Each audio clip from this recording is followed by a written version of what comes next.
거룩하고 복된 주일 각자의 자리에서 예배하기 위해 모이신 성도님들을 주님의 이름으로 환영합니다. 만물이 무르익어가는 10월이 되었습니다. 여전히 우리의 삶이 코로나19로 분주하고 어지럽고 어렵지만 우리의 삶의 현장에서 믿음으로 여러 가지 이름으로 승리의 열매, 귀한 신앙의 열매를 맺어가시는 주님의 백성들이 되시기를 주의 이름으로 축복합니다. 우리 주의 보좌로 나아갈 때 함께 찬양하시면서 10월 첫째 주 예배를 하나님께 올려드리겠습니다.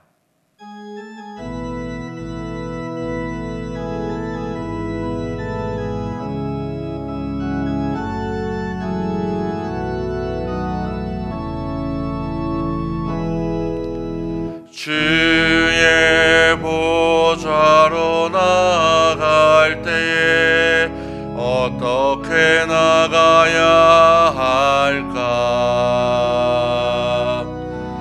나를 구원한 주의 십자가 그것을 믿으며 가네.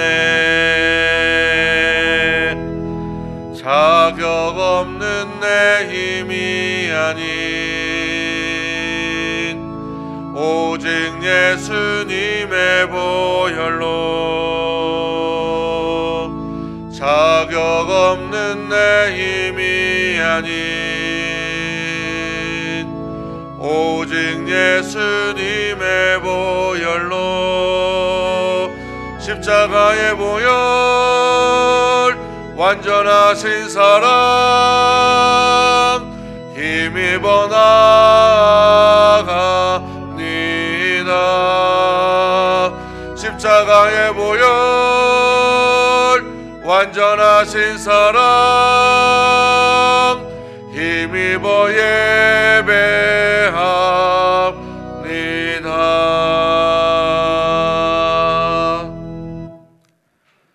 살아계신 아버지 하나님, 참으로 감사합니다. 오늘도 죄와 허물로 죽을 수밖에 없는 우리들을 살려주시고 용서하여 주시고 주의 전에 나와 예배할 수 있도록 인도해 주셔서 감사합니다. 오늘 예배를 통하여 살아계신 하나님 한 분께만 영광이 될 수 있도록 인도하여 주옵시고 주의 말씀을 통하여 우리가 그 말씀을 붙잡고 이 땅 가운데에서 하나님의 이름을 높일 수 있는 귀하고 복된 삶을 살아갈 수 있도록 인도하여 주시옵소서.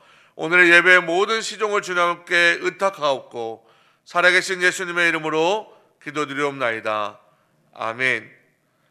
다 같이 사도신경으로 신앙 고백하겠습니다. 전능하사 천지를 만드신 하나님 아버지를 내가 믿사오며 그 외아들 우리 주 예수 그리스도를 믿사오니 이는 성령으로 잉태하사 동정녀 마리아에게 나시고 본디오 빌라도에게 고난을 받으사 십자가에 못 박혀 죽으시고 장사한 지 사흘 만에 죽은 자 가운데서 다시 살아나시며 하늘에 오르사 전능하신 하나님 우편에 앉아 계시다가 저리로서 산자와 죽은 자를 심판하러 오시리라. 성령을 믿사오며 거룩한 공회와 성도가 서로 교통하는 것과 죄를 사하여 주시는 것과 몸이 다시 사는 것과 영원히 사는 것을 믿사옵나이다. 아멘. 찬송가 10장 찬양하겠습니다.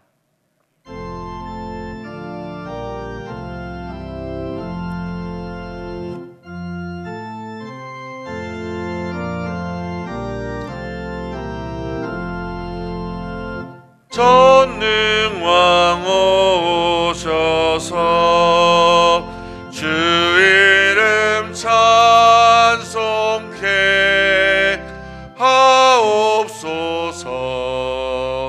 영광과 권능의 성부여 오셔서 우리를 다스려 주옵소서.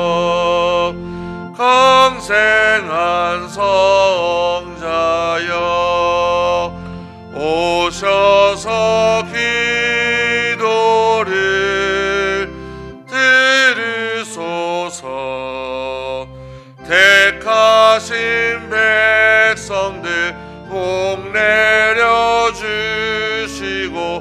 거룩한 마음을 주옵소서. 위로의 주 성령 오셔서 큰 증거 주옵소서. 전능한 주시여 작사람 맘에서 떠나지 마시고 계십소서.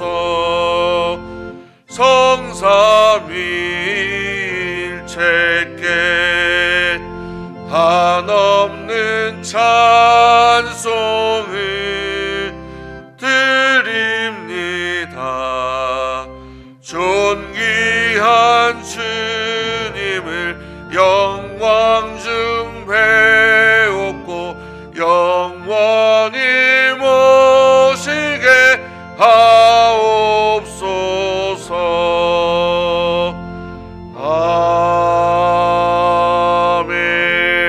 아멘. 이 시간이 백동희 목사님 기도해 주시겠습니다.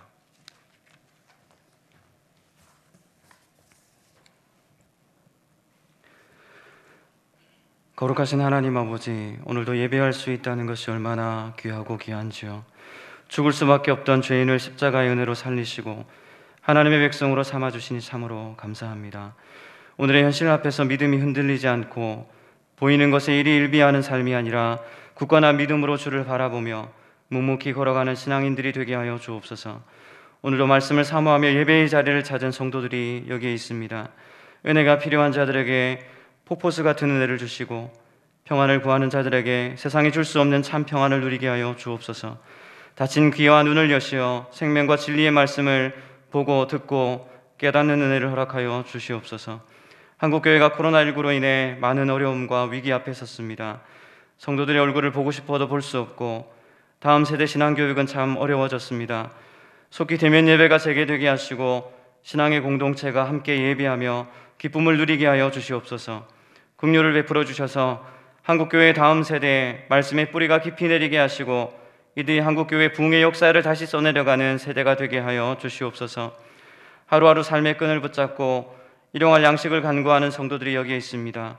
경제적인 어려움으로 절망선에 서 있는 성도들을 기억하여 주시고 이들의 삶을 책임져 주시는 하나님의 은혜를 경험하게 하여 주시옵소서. 원치 않는 질병으로 병원에서 치료를 받는 중에 예배하는 성도들도 있습니다. 속히 치료되게 하시고 특별히 담당 의사의 손길을 붙잡아 주셔서 치료하는 하나님의 은혜를 경험하게 하여 주시옵소서. 지난 주간에는 가족 간 이별의 아픔을 겪은 성도들이 많았습니다. 그들의 아픔을 위로해 주시고 말씀을 통해 회복되는 은혜를 허락하여 주시옵소서. 말씀을 준비하여 단위에 서신 담임 목사님의 입술을 붙잡아 주셔서 우리의 심령을 찔러 쪼개는 좌우의 날선 검과 같은 말씀을 선포케 하여 주옵소서. 말씀을 듣는 모든 성도들의 마음에 하나님을 향한 갈급함이 불같이 일어나게 하시고 예수로 살고 예수로 죽기를 다짐하며 하나님 나라의 증인으로 쓰임받는 성도들이 되게 하여 주시옵소서. 오늘 모든 예배의 순서를 하나님께 의탁합니다. 예배를 통해 우리의 생명이 되살아나는 영적 부흥을 기대하며 나를 구원하신 예수 그리스도의 이름으로 기도드리옵나이다. 아멘.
담임 목사님, 우리 교육자들이 인사를 받습니다. 코로나 사태로 여러 가지 힘들 텐데 여러분이 힘내시고 또 하나님의 위로가 여러분의 가정에 가득하고 신앙의 깊이를 조금 더해서 이 어려운 시기를 잘 헤쳐나갈 수 있는 성도들이 되기를 바랍니다. 여러분을 위해서 계속해서 기도하겠습니다. 또 담임 목사님과 교육자들을 위해서도 늘 기도하도록 하겠습니다. 고맙습니다. 다음에 또 만날 때에 웃는 얼굴로 뵙도록 하겠습니다. 고맙습니다.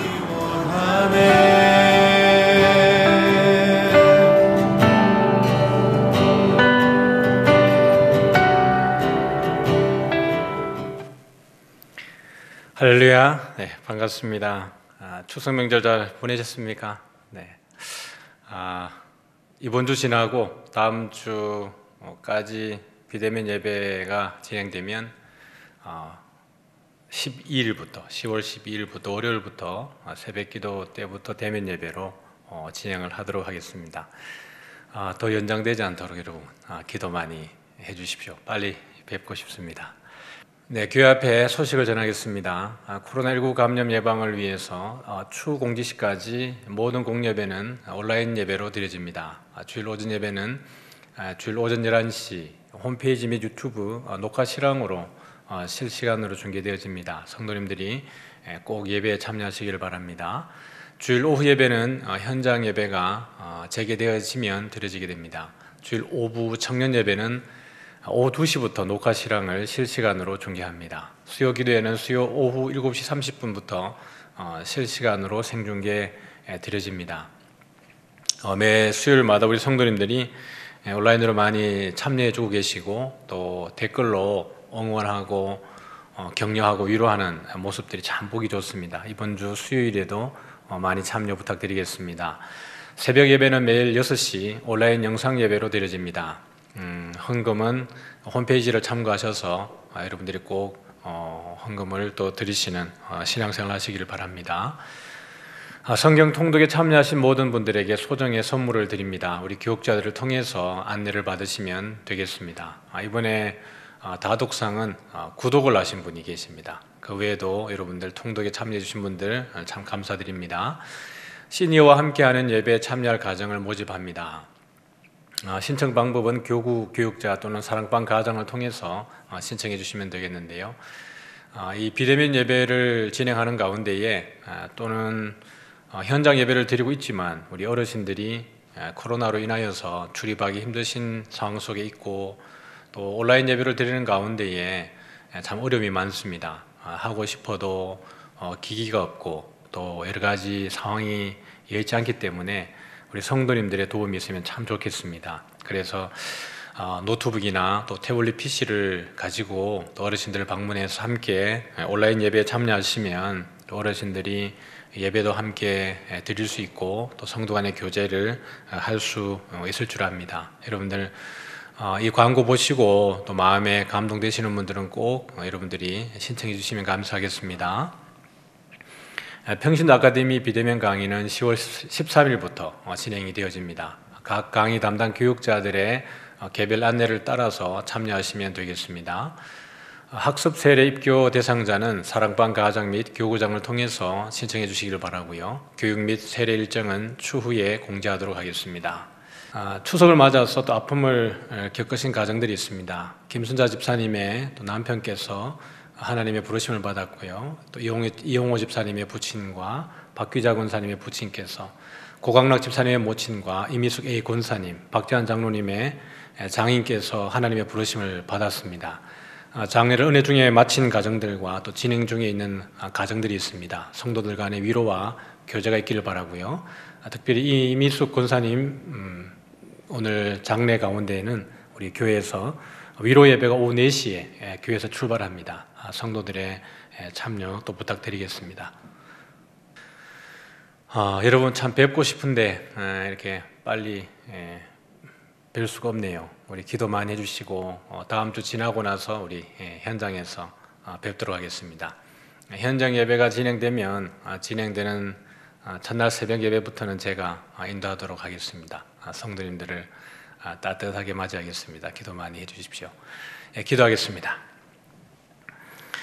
참 좋으신 하나님 아버지, 존귀와 영광을 우리 주님께 올려드립니다. 코로나19로 인하여서 비대면 예배가 참 길어지고 있고 이 현장에서 우리 성도들을 만나고 싶지만 그렇게 되지 않는 상황 속에 있습니다. 하나님 아버지, 우리 성도님들의 마음을 붙잡아 주시고 또 믿음에서 떠나지 않도록 도와주시며 오히려 더 경건의 훈련을 잘 감당할 수 있도록 우리 모든 성도들 가운데에 은혜 위에 은혜를 다하여 주옵소서.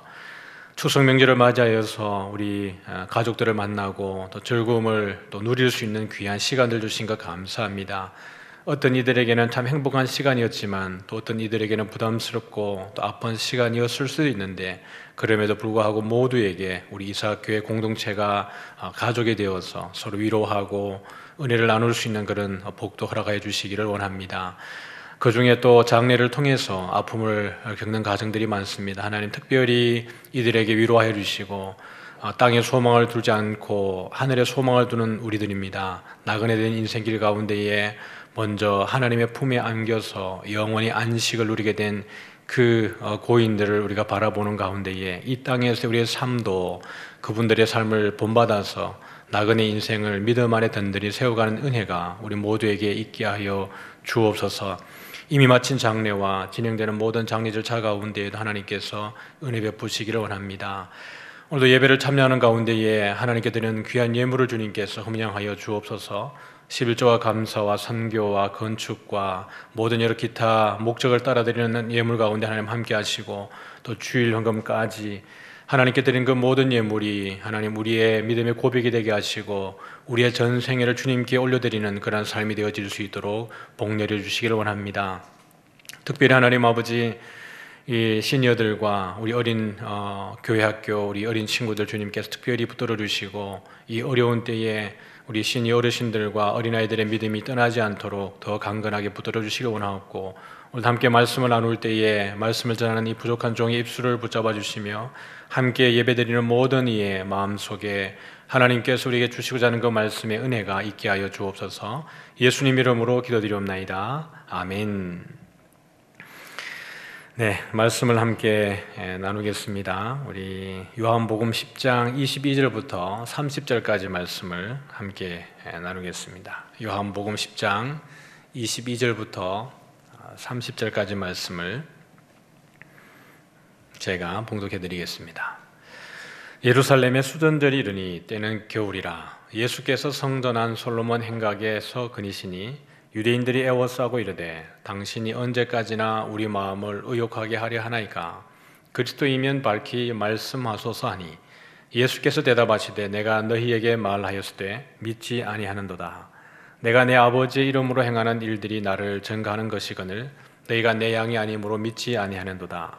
내 양은 내 음성을 들으며 나는 그들을 알며 그들은 나를 따르느니라. 내가 그들에게 영생을 주노니 영원히 멸망하지 아니할 것이요 또 그들을 내 손에서 빼앗을 자가 없느니라. 그들을 주신 내 아버지는 만물보다 크심에 아무도 아버지 손에서 빼앗을 수 없느니라. 나와 아버지는 하나이니라 하신대. 아멘. 오늘 말씀의 제목은 수전절이 보여준 메시아 대망과 예수라는 제목입니다. 제목이 좀 간만에 길어졌죠. 본문에 보면 수전절에 대한 이야기가 나옵니다. 요한복음에는 이제 절기가 많이 나옵니다. 그렇죠. 6월절, 그다음에 초막절, 5장에 가보면 말하지 않지만 또 하나의 명절이 있고 오늘 수전절이 있습니다. 수전절 그러면 사실은 성경에서 율법에서 정한 절기는 아닙니다. 유대인들이 1년에 3번씩 지켜야 되는 절기는 아니지만 유대인들에게는 아주 의미 있고 또 지속적으로 그들이 기념하고 있는 절기 중에 한 가지가 수전절입니다. 성경 안에서 수전절에 대한 구체적인 소개는 없습니다. 수전절이 어떤 절기인지 그걸 보면 이 수전절에 대해서 이미 유대인들이 많이 알고 있다는 전제가 있고 그럼에도 불구하고 수전절이 겨울이라고 하는 거 보면 수전절에 대해서 또 잘 모르는 이들에 대해서 또 소개하는 내용이기도 합니다. 그래서 요한복음 안에는 수신자들에 대한 정보들이 이런 간접적으로 우리에게 보여지는 부분들이 많습니다. 그래서 설교를 한번 미리 보면 수전절을 이해하기 위해서는 이 마카비 혁명에 대한 이해가 필요합니다. 그래서 마카비 혁명과 독립이 이들에게 어떤 의미가 있고 오늘 설교 제목인 것처럼 메시아 대망이 이들에게 어떻게 있는지 이 부분들 함께 보게 될 것이고요. 유대인들은 왜 예수님을 하나님으로 믿지 못하는가, 이 부분들에 대해서 함께, 오늘은 헬라어 원문이 한 2절 정도 있습니다. 그러나 어렵지 않으니까 여러분들이 잊어버릴까 봐 여러분에게 또 헬라어 한번 보여드리는 시간 짧게 가지겠습니다. 그 다음에 하나님이신 예수님에 대해서 그렇게 한번 진행을 해보도록 하지요. 마카비 혁명은 중간기 시대에 있는 유대 독립운동이죠. 그 주변의 제국들이 참 격동의 세월을 보내고 있었죠. 아수르가 패권을 가졌었고 바벨론, 그 다음에 메데바사, 영원할 것 같았던 그 제국들이 무너지고 헬라 제국이 일어나게 되고 또 헬라의 제국이 무너지는 과정 속에 그 알렉산더 대왕이 갑자기 죽고 난 이후에 나라의 분열이 생겨지게 됩니다. 그 이후에 생겨지는 과정이 여기 이제 마카비 혁명이 참여하게 되어지죠. 그림을 한번 보면 이 지도가 이제 오늘 마카비 혁명의 배경이 되어지는 부분입니다. 애굽은 남쪽의 지역은 이제 프톨레미 왕조가 들어서서 처음에는 이 알렉산더가 죽고 난 이후에 4개의 제국으로 나눠지고 나서 유다를 다스렸던 것이 프톨레미 왕조입니다. 그 이후에는 북쪽의 시리아 지역, 바벨론 지역을 정복하고 있었던 셀루쿠스 왕조가 또 유대를 다스리게 되는데 오늘 마카비 혁명의 배경이 되어지는 그런 왕조이기도 합니다.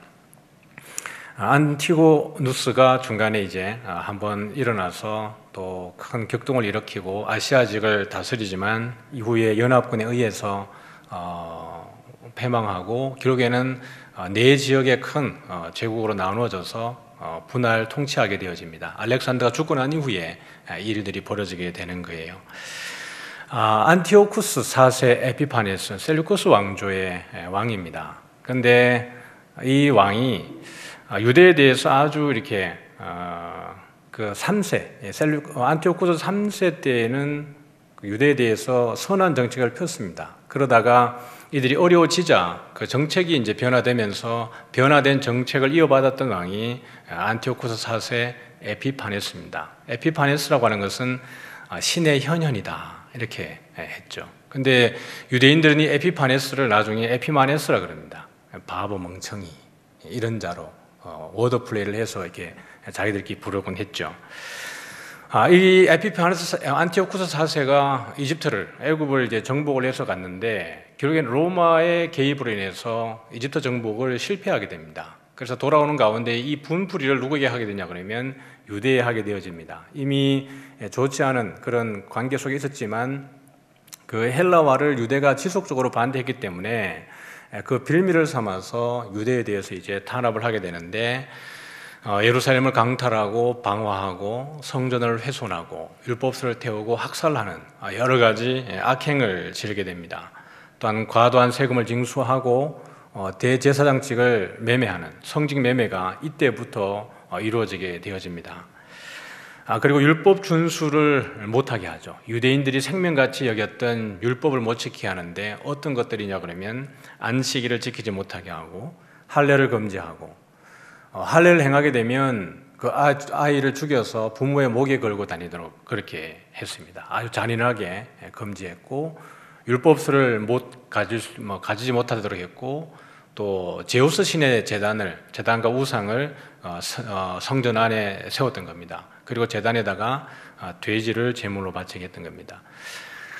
유대인들이 생명같이 여겼던 이 제의에 대한 부분, 다른 부분 헬라화에 대한 대립은 이들이 그렇게 심각하게 드러나지 않았지만 이 안식일을 금지하고 할례를 금하고 그 제단에다가 돼지를 제물로 바치게 하는 이런 것들을 이들이 용납할 수 없었습니다. 그래서 일어난 것이 이제 마카비 가문의 혁명이죠.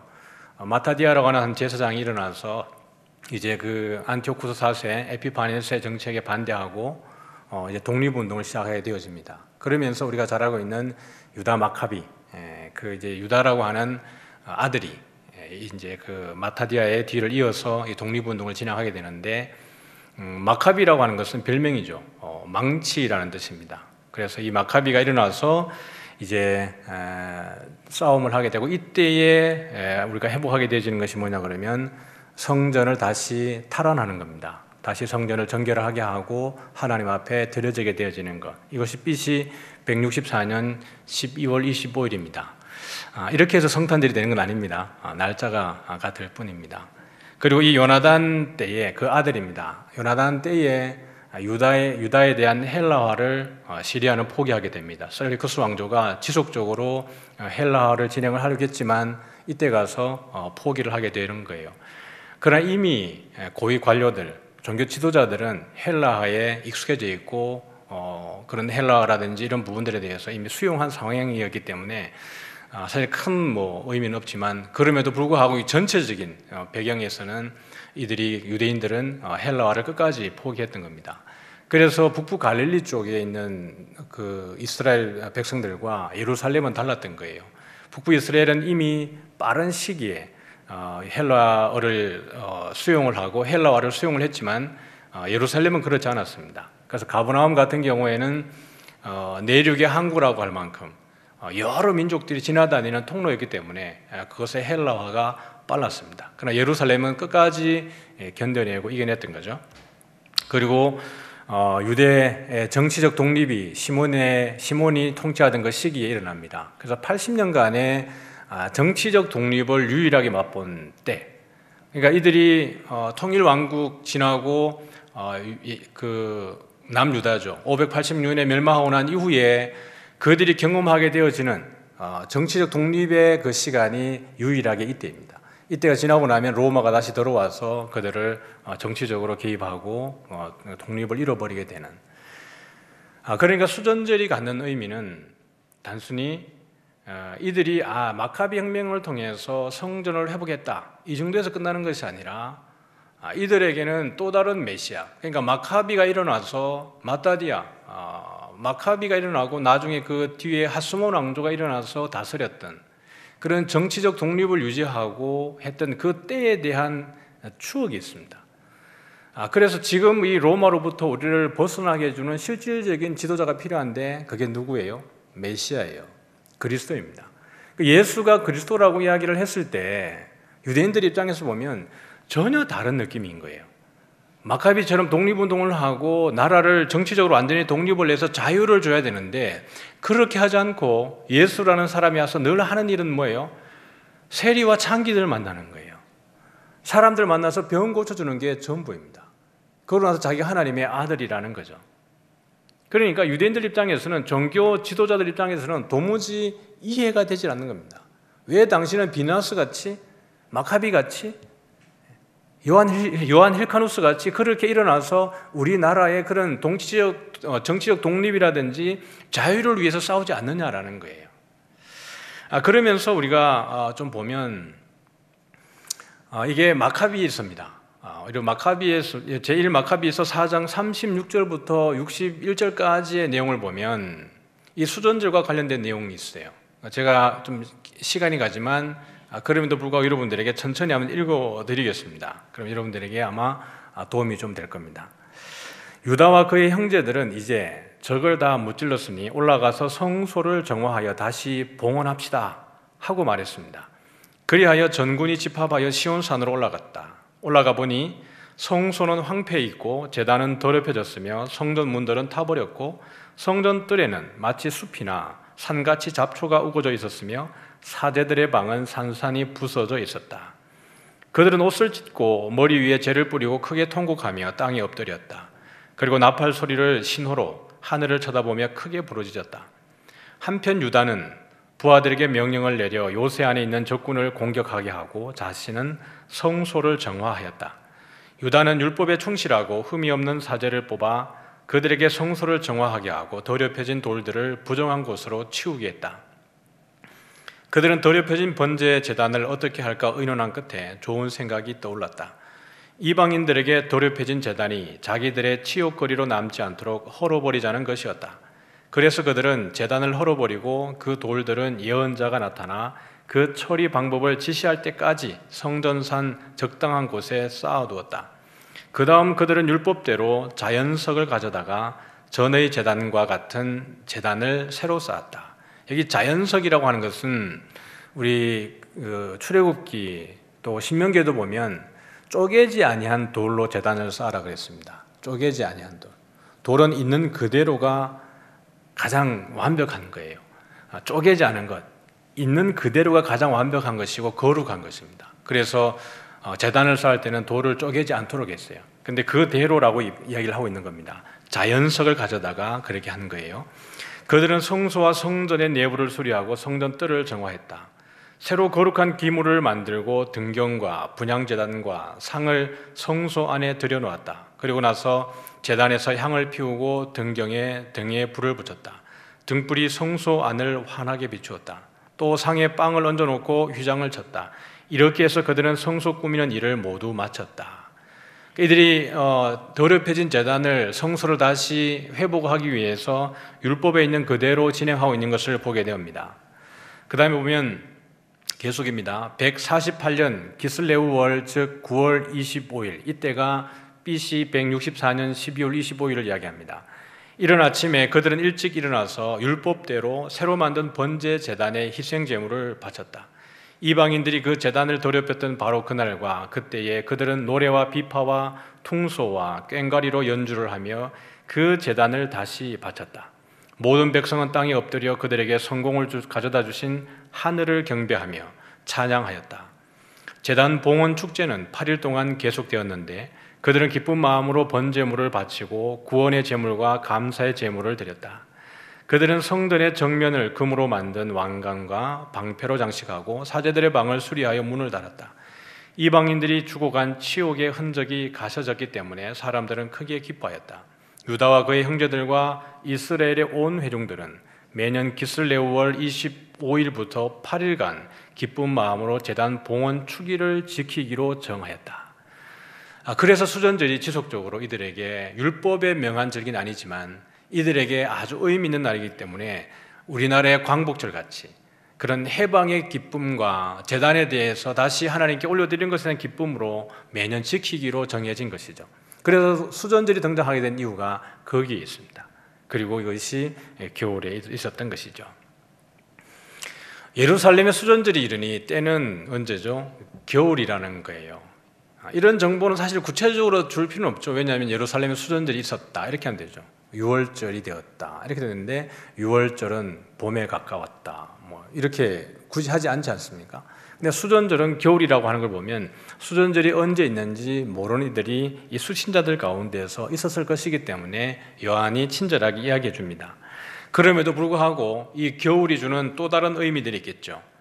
큰 환란에 대한 예고를 할 때 성경은 겨울을 의미하기도 했습니다. 너희가 도망하는 일이 겨울에나 안식일에 되지 않도록 기도하라. 큰 환란의 날이 임하게 될 때 그 날이 겨울이 아니도록 기도해라.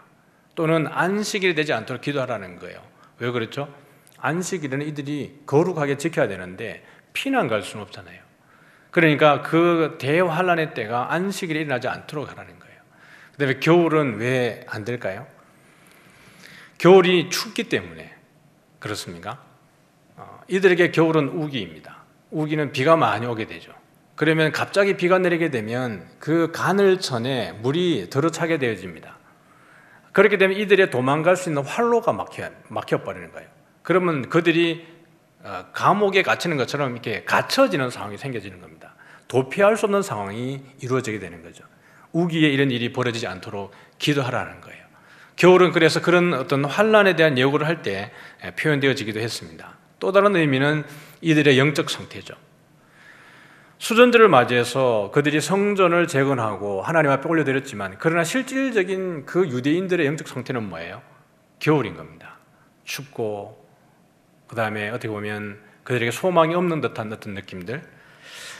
이것은 이미 우리가 본 적이 있습니다. 그가 밤에 예수께 와서 이르되, 밤이라는 의미와 통하는 의미죠. 또 어떤 의미가 있습니까? 유다가 그 조각을 받고 곧 나가니 밤이더라. 밤이라는 것은 어둠에 대한 영적 상태를 보여주는 거죠. 그래서 예루살렘에 수전들이 있었는데 때는 겨울이라. 좀 이렇게 시기적으로 맞지만 영적 상태로 보면 뭔가 좀 이렇게 맞지 않는 겁니다. 그래서 유대인들이 이 수전절을 통해서 기대하는 게 뭔가? 예수님이 와서 지속적으로 우리 요한복음에서 처음부터 보는 것이 뭐였어요? 예수님은 하나님의 아들이고 예수님이 하나님이래요. 이 이야기를 지속적으로 반복적으로 하고 있는 거죠. 이것 때문에 유대인들과 지속적으로 충돌이 일어나게 되고 그들은 돌을 들여서 예수님을 죽이려고 했던 겁니다. 그러면 유대인들이 도대체 바라는 건 뭐냐?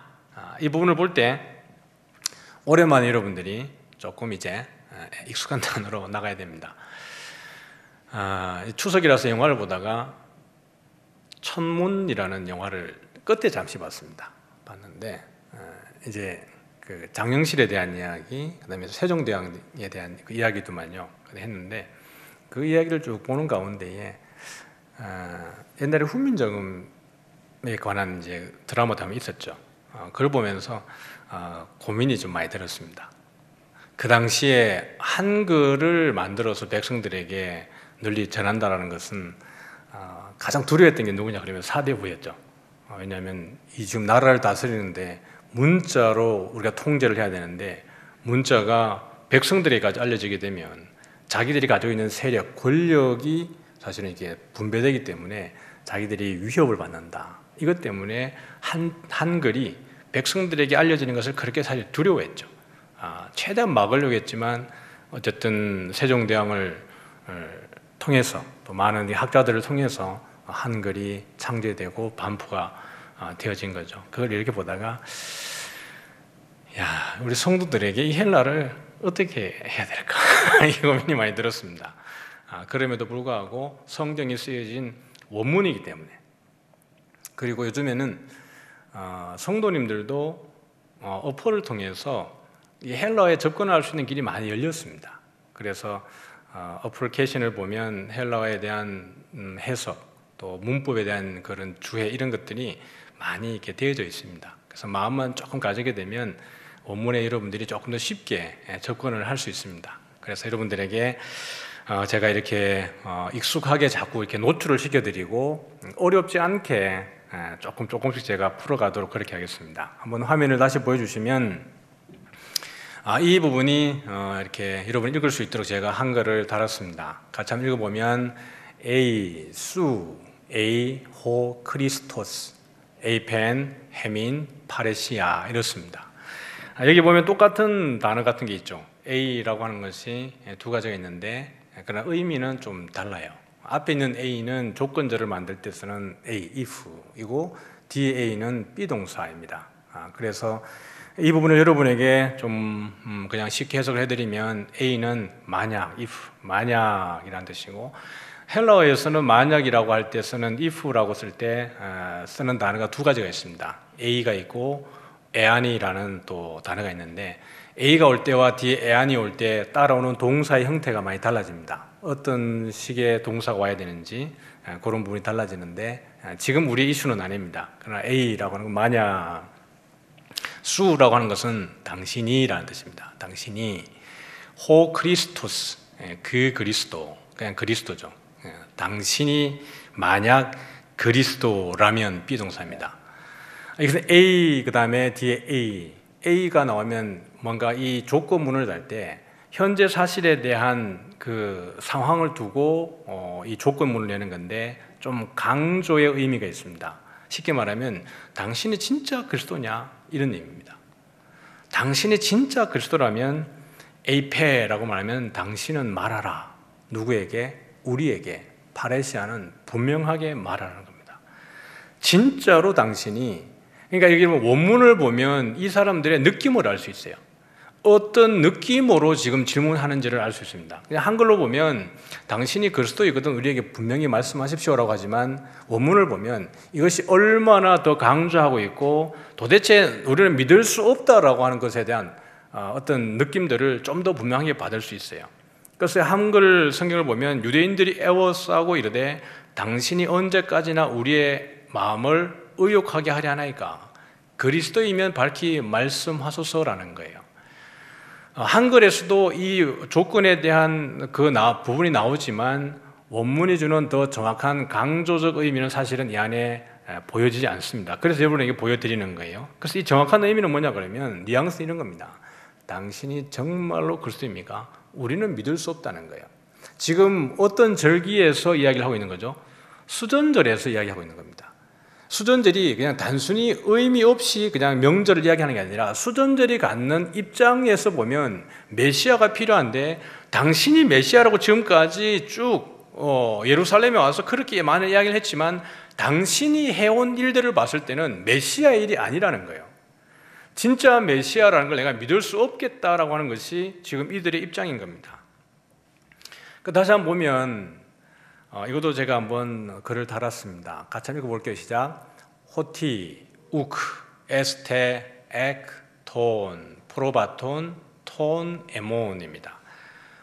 여기도 보면 호티 하면 왜냐하면 비코즈입니다. 왜냐하면 톤, 에몬, 톤 앞에 있는 톤은 정관사로 보면 됩니다. 톤, 에몬, 내가 가지고 있는 것, 내가 가지고 있는 것, 내가 소유하고 있는 것이라는 뜻입니다. 톤, 프로바톤이라고 하는 것은 그 양들입니다. 그 양들. 앞에 있는 톤도 정관사입니다. 그러니까 톤, 프로바톤, 톤, 에몬은 사실은 이 동격을 이야기하고 있는 거예요. 내가 소유하고 있는 것, 그 양들이라고 얘기합니다. 그러니까 왜냐하면 내가 소유하고 있는 그 양들 가운데에 우크, 에스테, 에크, 이건 뭐냐면 에크가 비동사와 함께 쓰여져서 소속에 대한 이야기를 하고 있는 겁니다. 너희는 속해 있지 않기 때문이다. 왜냐하면 내가 소유하고 있는 그 양들 가운데에서 너희는 속해져 있지 않기 때문에 너희가 나를 믿지 않는 거야 라고 이야기를 하고 있는 겁니다.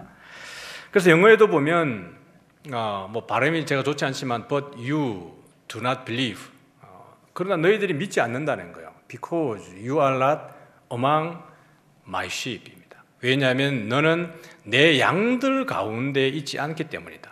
그러니까 among이라고 영어로 집어넣어서 단순히 you are not my sheep, 너희는 내 양이 아니야가 아니라 너희는 내 양들 가운데 있지 않다라는 이야기를 하는 거예요.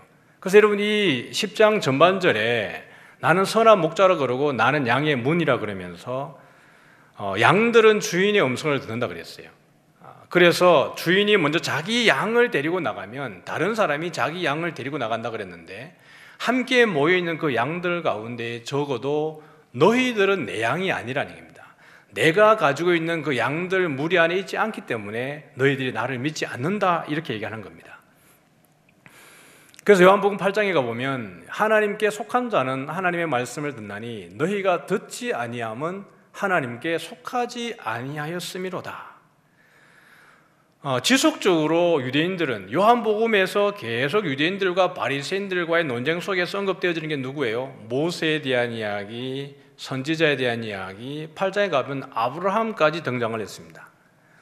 그들이 모세 율법을 다 알고 있고 믿는다고 말하고 아브라함은 자기들의 조상이라고 말하고 하나님이 자기들의 아버지라고 유대인들이 말을 했음에도 불구하고 누구의 이야기를 듣지 않는 거예요?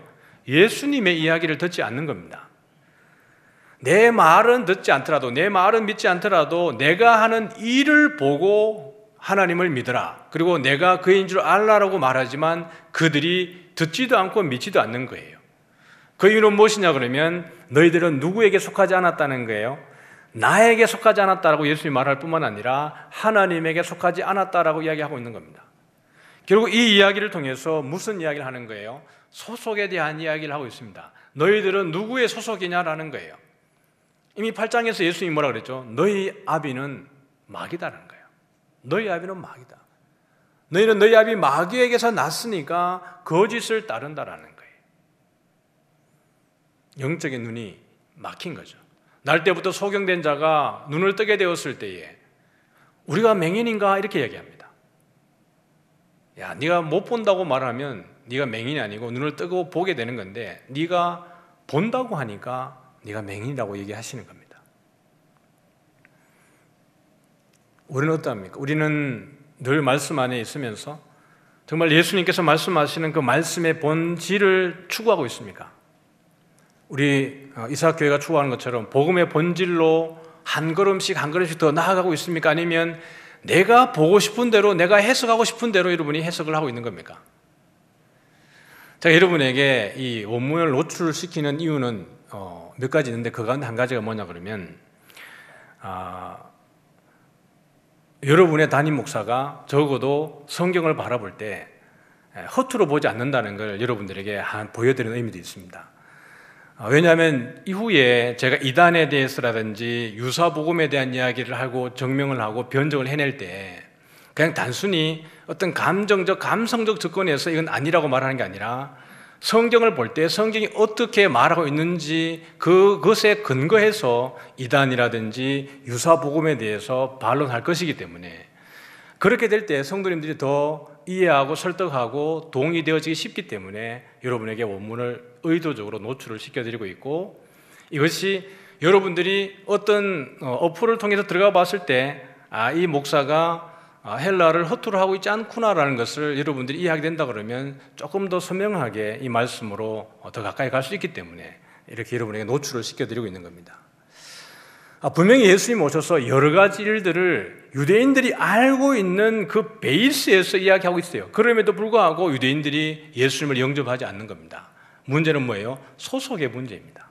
그들은 모세를 신뢰하고 있고 그 다음에 아브라함의 자손이라고 말하고 하나님이 우리 아버지라고 말하고 있지만 그들의 소속은 하나님이 아니라 마귀다, 이렇게 이야기하고 있는 겁니다. 신성모독이라고 말하는 이유는 나와 아버지는 하나라고 예수님이 말씀하시기 때문에 그래요.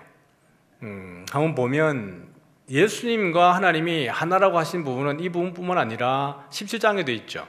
나는 세상에 있지 아니하오나 그들은 세상에 있사옵고 나는 아버지께로 가옵나니 거룩하신 아버지여 내게 주신 아버지의 이름으로 그들을 보존하사 우리와 같이 그들도 하나가 되게 하옵소서. 여기 우리는 누구예요? 성부와 성자와 성령의 교통입니다. 그래서 이 삼위 하나님께서 서로 하나가 되셔서 하나님의 그 경륜을 이끌어 가시는 것처럼 땅에 있는 지상에 있는 제자들, 교회들도 어떻게 하라는 거죠? 하나가 되는 거예요. 이 하나가 된다는 것은 획일성을 이야기하지 않습니다. 모든 사람이 검정 옷을 입고 와야 된다, 모든 사람이 파란 옷을 입고 와야 된다, 이런 이야기를 하는 게 아니에요. 모든 사람이 한 가지만을 생각하고 그들의 가치와 이념과 추구하는 것이 하나이어야만 한다라고 말하는 게 아니에요. 획일을 말하는 게 아니라 다양성에 대한 조화입니다. 다양성이에요. 하나님이 사람을 지을 때 모든 사람들이 다 다르게 지으셨어요. 그 가운데 하나님이 하나님의 속성들을 우리에게 나눠주신 것이죠. 그 모든 다른 다양성들이 조화되어지는 것, 그게 온전한 하나인 겁니다. 하나님은 우리에게 그걸 원하시는 거예요. 예수님이 땅에 있는 모든 교회가 다르지만 그 다름을 통해서 오히려 몸된 이 몸을 이루어가는 거예요. 몸이 다 다르잖아요. 머리가 그리스도이고 우리의 지체가 다 다른 것처럼 모든 사람이 손이면 이상하잖아요. 다르니까 완벽해지는 거예요. 교회는 그것입니다. 문제가 있을 수 있고 의견이 다를 수 있지만 그 다름과 어떤 차이를 통해서 더 완벽한 것을 이루어내는 것, 이것이 하나님이 우리를 향하신 뜻인 거예요. 또 말씀하시기를 내게 주신 영광을 내가 그들에게 주었사오니 이는 우리가 하나가 된 것 같이 그들도 하나가 되게 하려 하나이다 라고 이야기합니다. 같이 한번 읽어볼까요? 시작. 아들이 아버지께서 하시는 일을 보지 않고는 아무것도 스스로 할 수 없나니 아버지께서 행하시는 그것을 아들도 그와 같이 행하느니라. 아들이 아버지께서 하시는 일을 보지 않고는 함께 있었다라는 이야기입니다. 늘 함께 있었다라는 거예요. 그래서 나와 아버지는 하나이다. 또 어떻게 말했냐 그러면 이 사람들이 하는 말이 내가 사람이 되어 자칭 하나님이라 하미로다. 우리 여기서 본 느낌 있죠? 5장에 가봤더니 38년 된 병자를 고쳐주고 나서 안식일에 아버지가 일하니까 나도 일한다라고 이렇게 이야기하셨을 때 내가 그렇게 말하는 것은 하나님과 동등됨으로 말하는 것이 아니냐라고 말한 적이 있습니다. 근데 지금 이들이 하는 말이 내가 사람이 되어서 자칭 누죠? 네가 하나님이라고 하느냐? Make yourself God. 너는 너 스스로를 하나님으로 만들고 있다라고 이야기를 하고 있는 거예요. 그럼 뭐죠? 유대인들은 이미 예수님이 하는 일들 메시지를 통해서 예수님이 누구라고 말하고 있다는 거예요? 하나님이라고 말하고 있다는 거예요. 그들이 알고도 있음에도 불구하고 예수님을 하나님으로 영접하지 않는 것은 그들이 누구에게 속하지 않았기 때문이에요. 예수님의 양들이 아니기 때문에 그렇습니다. 그럼 여러분에게 한번 여쭤보겠습니다. 여러분은 예수님이 우리의 구주라고 믿습니까? 왜 믿어지는 거죠? 전혀 혈통적으로 봐도 지역적으로 보고 무엇으로 봐도 예수님과 매칭이 될 게 없는데 그럼에도 불구하고 예수님이 나의 구주로 고백이 되어진다는 것은 왜일까요? 우리가 누구의 양이기 때문에 그러죠? 예수님의 양이기 때문에 그렇습니다. 아무리 혈통적으로 지역적으로 같은 곳에 있고 같은 것을 바라본다 할지라도 믿어지지 않는다는 것은 그 기본적인 소속이 다르다는 이야기예요. 그래서 보면 너희 율법에 기록된 바 내가 너희를 신이라, 우리 성경에는 신이라 그랬지만 우리 헬라 원문에 보면 신들입니다. 복수로 되어 있어요. 내가 너희를 신들이라 하였노라 하지 아니하였느냐. 성경을 폐하지 못하나니 하나님의 말씀을 받는 사람들을 신이라 하였거든. 신들입니다. 이 구절을 어디에서 가져왔냐 그러면 시편 82편 6절에서 가져왔어요. 거기 보면 이렇게 되어 있죠. 내가 말하기를 너희는 신들이며 다 지존자의 아들들이라 하였으니. 시편에도 이게 있네요. 너희는 신들이라. 이거 어떤 의미일까요? 하나님을 재판자로 시편 82편은 이야기합니다. 하나님은 심판자로 재판자로 이야기를 해요. 그런데 너희들은, 이게 이스라엘 백성들은 종교 지도자들 또 어떻게 보면 권력을 가진 자들에 대한 이야기를 하면서 그렇게 이야기합니다. 너희들은 그런데 왜 재판을 공의롭게 하지 않느냐라는 거예요. 그러면서 하는 이야기가 너희는 신들이며 다 지존자의 아들들이 아니냐라는 거죠. 무슨 의미일까요? 그러면 재판하는 모든 사람도 신입니까? 신적 존재입니까? 그 이야기를 하는 게 아니라 하나님의 속성을 나눠준 것을 이야기합니다. 통치하고 다스리고 하나님에게 속해 있기 때문에 하나님의 속성을 가지고 있다라는 이야기예요. 그러면서 너희가 성경에서 율법에서 기록된 바 너희도 신들이 아니냐, 그걸 믿지 않느냐라는 거예요. 하물며 내가 와서 하는데 하나님의 아들이라고 말하는 것이 이상하냐 이렇게 얘기하는 거예요. 아버지께서 거룩하게 하사 세상에 보내신 자가 나는 하나님의 아들이라 하는 것으로 너희가 어찌 신성모독이라 하느냐. 너희들도 그렇게 말하지 않느냐. 너희들도 재판하는 가운데에 우리는 신들이다 라는 말로 우리가 하나님의 속성을 공유받았다라고 이야기하는데, 하물며 하나님이 직접 보내받은 내가 와서 내가 하나님의 아들이라고 말하는데 너희가 신성모독이라고 하느냐 이렇게 하는 거예요. 그렇게 할 때 그들이 뭐라는 거죠? 돌을 들여서 예수님을 치려고 하는 겁니다. 그래서 보면 나와 아버지는 하나라. 이건 무슨 말이요? 내가 하나님이다. 동일 본질이라는 이야기를 하고 있는 거예요. 그 다음에 그들이 말하기를 네가 자칭 하나님이 하나도다 이렇게 한 거죠. 요한복음의 시작은 뭡니까? 태초에 말씀이 계시니라. 이 말씀이 하나님과 함께 계셨으니 이 말씀은 곧 하나님이시니라. 말씀이 누구라는 거예요? 말씀은 하나님이라고 이야기하고 있습니다. 요한복음에서 말씀은 누굽니까? 예수님이에요. 요한복음의 시작은 이미 예수님은 하나님이라는 것을 공포하고 시작했어요. 그러고 나서 그 예수님이 하나님 되심에 대해서 지속적으로 변증해 나가고 있는 것이 요한복음이죠. 그런데 유대인들은 예수님이 하시는 그 말씀도 안 믿을 뿐만 아니라 예수님이 오죽 답답하시면 야, 내 말을 못 믿겠으면 내가 하는 일들을 보고 믿으라는 거예요. 그럼에도 불구하고 믿지 않는 유대인들인 거예요. 나는 하나님의 아들이라. 금방 받은 이 말씀을 조금 더 여러분들이 이해하기 쉽도록 하기 위해서 조금 더 제가 좀 사족을 붙였습니다. 하물며 아버지께서 거룩하게 하사 세상에 보내신 자가 나는 하나님의 아들이라 하는 것으로 너희가 어찌 신성모독이라 하느냐. 제가 이걸 조금 이제 번역을 해서 붙여드린 이유는 저는 이 본문을 읽다가 도대체 뭔 얘기야 이렇게 돼서 이제 이걸 다시 원문 해석해서 여러분에게 보여드리는 겁니다. 아버지께서 거룩하게 하사 세상에 보내신 자가, 이 부분은 아버지께서 거룩하게 하신 후에 세상으로 보내신 자를 이란 뜻입니다. 그러니까 세상에서 보내신 자를, 근데 이분이 뭐라 그랬어요? 그분이 와서 하는 얘기가 나는 하나님의 아들이라고 말한 것 때문에 너희가 신성모독이라고 하느냐. 의미는 뭐 크게 다르지 않습니다. 그러나 제가 굳이 큰 따옴표를 집어넣어서 분리한 이유는 원문을 보면 좀 더 정확한데 우리 해석이 조금 더 모호하기 때문에 제가 이렇게 덧붙인 겁니다. 다시 보면 아버지께서 거룩하게 하사 세상에 보내신 자가 뭐죠? 거룩하게 하신 후에 세상으로 보내신 자를 너희는 왜 신성모독이라 하느냐. 근데 세상에 보내신 자가 뭐라 그런 거예요? 나는 하나님의 아들이라고 말했다. 왜 예수님이 나는 하나님의 아들이라고 말할 수 있냐 그러면 이 부분 때문에 그렇습니다. 내가 여호와의 명령을 전하노라. 여호와께서 내게 이르시되 너는 내 아들이라. 오늘 내가 너를 낳았도다. 시편 2편 7절의 이 부분은 예언시죠. 그러니까 오실 메시아에 대한 예언시적 의미입니다. 그러므로 예수님에 대해서 너는 내 아들이라. 오늘 내가 너를 낳았다라는 거예요. 그럼 이 부분을 아무도 해석해 주지 않으면 좀 모호할 텐데 사도행전에 가보면 이 부분을 정확하게 해석을 해주고 있죠. 곧 하나님이 예수를 일으키사 우리 자녀들에게 이 약속을 이루게 하셨다 함이라. 시편 2째 편에 기록한 바와 같이 너는 내 아들이라 오늘 너를 낳았다 하시고, 그러니까 예수님에 대한 이야기를 시편 기자에 했던 이 시의 내용이 예언시로서 누구에게 응답이 되어지는 거예요? 예수님에게 그대로 적용되어진 겁니다. 그래서 너는 내 아들이라고 하신 것이 누구에 대한 이야기요? 예수님에 대한 이야기예요. 그러므로 예수님께서 나는 하나님의 아들이라고 말한 것이 전혀 낯설지 않고 그 시편의 기자가 율법과 선지자들의 글이 누구에 대한 이야기라는 거예요? 예수님에 대한 이야기라는 것을 대해서 예수님이 증명하고 있는 것을 보여주고 있습니다.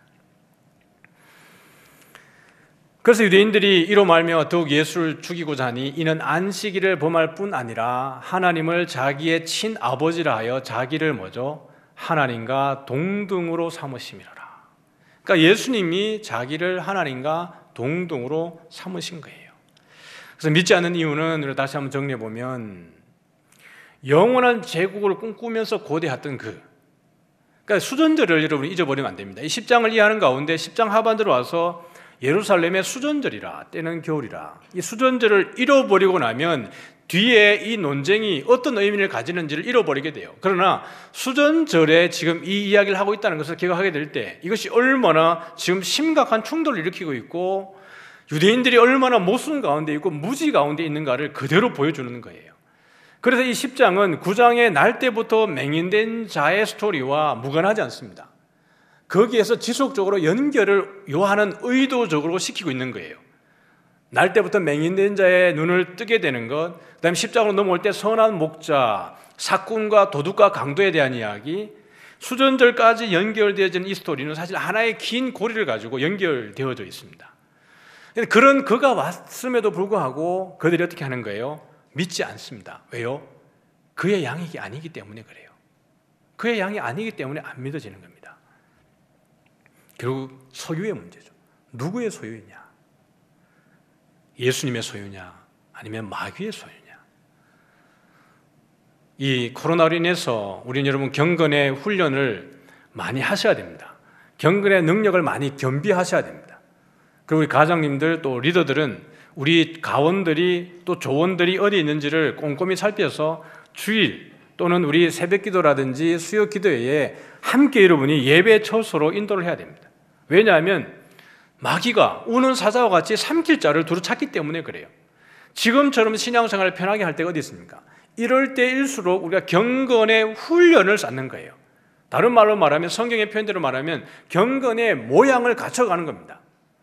온라인으로 예배 드릴 때에도 여러분이 옷을 단정하게 입고 성경을 펼치고 우리가 평소에 예배 드리던 것처럼 함께 일었을 때 일어서고 또 앉을 때 앉고 기도할 때 기도하고 그렇게 해서 경건의 모양 훈련을 잘 쌓아갈 수 있는 것.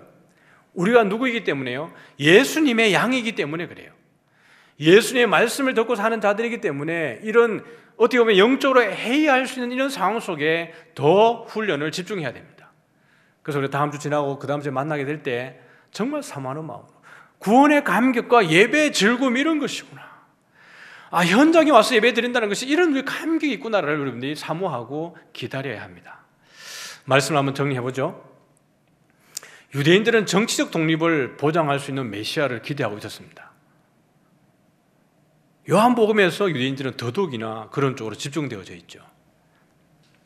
직관할 수 있는 현실의 문제를 해결할 수 있는 자가 우리에게도 필요합니까? 늘 우리에게 직면해 있는 여러 가지 문제들, 이럴 때 내가 뭔가 눈으로 보고 만질 수 있는 내 문제, 현실의 문제를 풀어줄 그런 해결자에 대한 갈구가 있지는 않습니까? 그런 부분들이 필요하지만 더욱더 우리에게 필요한 것은 뭐죠? 믿음은 바라는 것들의 실상이요 보이지 않는 것들의 증거라고 했습니다. 도마가 예수님을 만져봤을 때 야, 네 보는 것으로 믿느냐? 보지 않고 믿는 자는 더 복되다 그랬어요. 만져보고 믿는 것도 복되죠. 그러나 보지 않고 믿는 자가 더 복되다 그랬습니다. 현실의 문제에 매몰되어 버리면 현실을 넘어서 있는 모든 문제보다 더 크신 하나님, 모든 문제 넘어서 문제를 해결할 수 있는 그 하나님을 못 보게 되는 거예요. 어디에 매몰되게 되면요, 현실의 문제에 매몰되게 되면 그 하나님을 놓쳐버리는 거예요. 하나님은 우리보다 더 크시고 문제보다 더 크신 분이십니다. 두 번째로 보면 수전절인 겨울에 선한 목자이신 예수는 양의 문이 되어서 양을 초대하고 있는 거예요. 스스로 양의 문이 되어주시는 겁니다. 내게로 들어와라, 내게로 들어오라는 거예요. 선한 목자이시면서 양의 문이 되어주셨는데 유대인들은 들어오지 않아요. 유대인들은 예수님께 속한 양이 아니기 때문에 예수의 문으로 들어가지 않습니다. 좁은 문으로 들어가라 라고 말하지만 그들은 넓은 길로 가게 되어지는 거예요. 여러분들은 좁은 길로 들어가고 계십니까? 아니면 넓은 길로 가고 있습니까? 좁은 길은 문이 좁고 협착하여서 찾는 이가 적지만, 넓은 문은 문이 넓고 커서 찾는 이가 그려 들어가는 사람들이 많다라고 이야기했습니다. 양의 문은 누구라고요? 우리 예수님입니다. 이런 어려울 때 꼭 좁은 문, 양의 문으로 들어가시는 복이 있기를 원합니다. 마지막입니다. 같이 읽어보죠. 시작. 예수님이 하나님이라는 것이 믿어지는 것은 예수님의 양이기 때문이다. 우리 예수님이 우리에게 선한 목자이십니다. 선한 목자는 우리를 항상 어디로 인도해요? 푸른 풀밭과 쉴 만한 물가로 인도하십니다. 그 풀밭과 물가로 가는 길이 고단하고 힘들다 할지라도 목자는 그 풀밭과 물가를 알기 때문에 그 험한 길을 지나가는 거예요. 살리기 위해서 그 길을 지나가는 겁니다. 우리에게 고난이 있어도 예수님이 우리의 선한 목자가 되면 분명히 예수님 안에 있으면 우리를 어디로요? 푸른 풀밭과 쉴 만한 물가로 인도할 겁니다. 지금 이 가는 길이 힘들어서 나는 여기를 떠나버리면 오히려 늑대와 이리와 사자의 먹이가 되어질 겁니다. 끝까지 예수 안에 가는 복이 저와 여러분에게 있기를 주님의 이름으로 축복합니다. 다 같이 우리 마라나다 찬양할 때 오늘은 우리 한번 다 일어날까요? 우리 현장에 계신 분들도 또 온라인 비대면으로 있는 분들도 현장에서 일어나셔서 마라나타 찬양하겠습니다.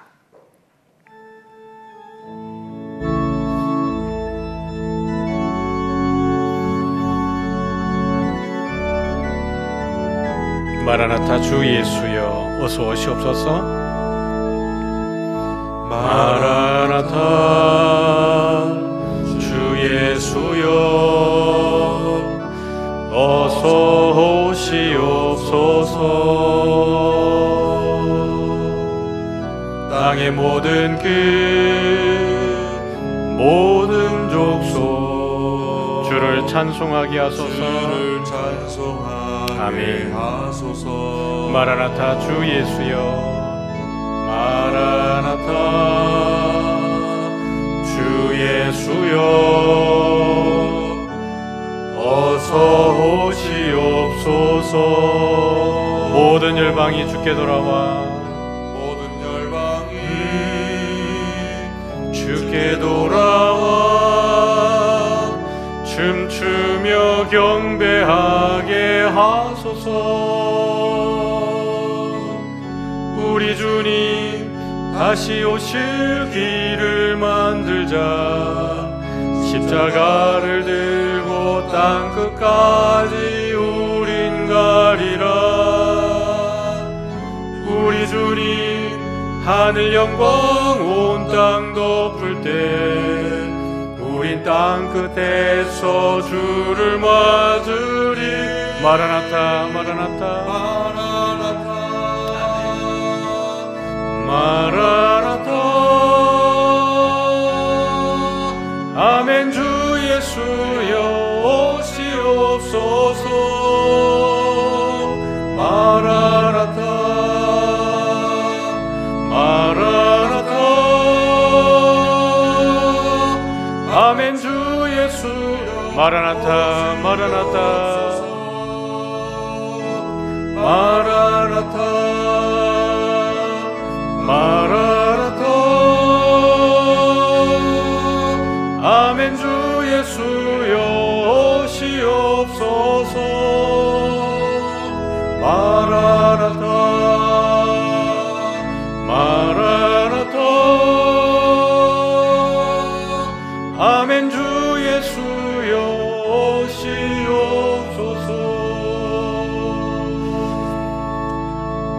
우리 시간 우리 잠시 조용하게 한번 기도하고 제가 기도하겠습니다. 예수님께서 우리의 선한 목자가 되시고 우리의 양의 문이 되어 주셔서 우리를 그곳으로 인도해 주십니다. 유대인들은 그 마카비의 그 혁명과 독립을 추억하면서 그들이 처음에 성전을 회복하고 재건해서 하나님께 드렸던 그 본심보다는 종교적 열심과 그러한 추억에 매여서 정치적 메시아를 기다리고 있었습니다. 선한 목자가 오셨음에도 불구하고 그 문으로 들어가지 않는 그들의 모습, 우리의 모습은 여러분 아닌지요? 일상에 많은 어려움이 있고 힘듦이 있어서 지치고 어려울 때에 더욱 예수님 의지하고 하나님 의지하기보다는 세상 방식과 내가 직관할 수 있는, 내가 만지고 보고 느낄 수 있는 것의 해결을 바라보는 가운데에 그게 매몰되어 있는 현재 모습은 아닌지요? 주님께 나아갈 때에 모든 문제보다 크시고 만물 위에 계신 하나님이 우리를 푸른 풀밭과 신원한 물가로 인도하시기 위해서 여전히 고난의 상황 가운데에서도 우리 앞에서 지팡이와 막대기로 인도하시는 줄 믿으시고, 하나님, 나의 믿음 없음을 주님 용서하시고 더 믿음이 강건해지게 하시고, 이렇게 비대면 예배로 드려지는 가운데에 우리의 경건의 모양, 경건의 훈련을 통해서 경건의 능력이 함양되어질 수 있도록 주님 우리를 붙들어 주옵소서. 예수님 안에서 한 주간 그렇게 승리할 수 있도록 하나님 우리의 믿음을 붙잡아 주옵소서. 우리 같이 한번 조용히 묵상하면서 그렇게 기도하겠습니다. 아버지, 주님 우리 가운데에 주의 은혜를 하나님 아버지 붙들고 나아갑니다. 아버지 하나님, 수순절에 주어지는 우리에게 준 메시지를 통해서 아버지 우리에게 주는 그 예수 그리스도의 그 참된 의미를 잃어버리지 않게 하여 주시옵소서.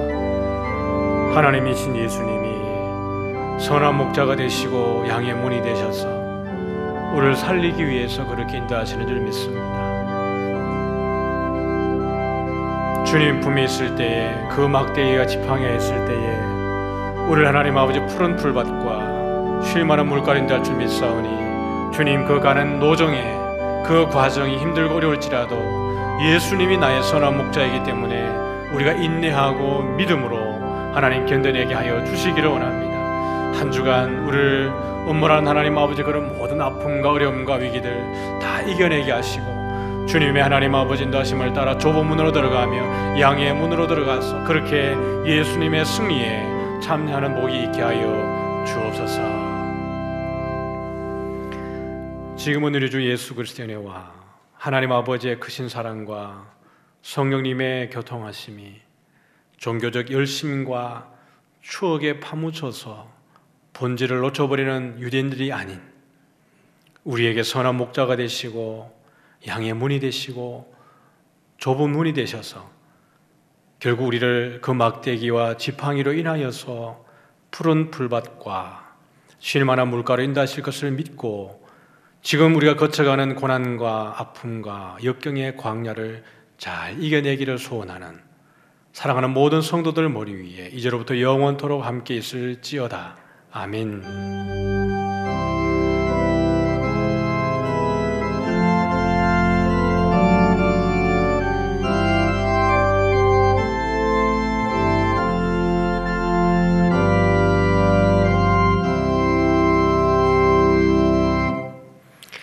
예배를 마쳤습니다. 한 주간도 믿음으로 승리하시는 저와 여러분 되어지기를 축복합니다.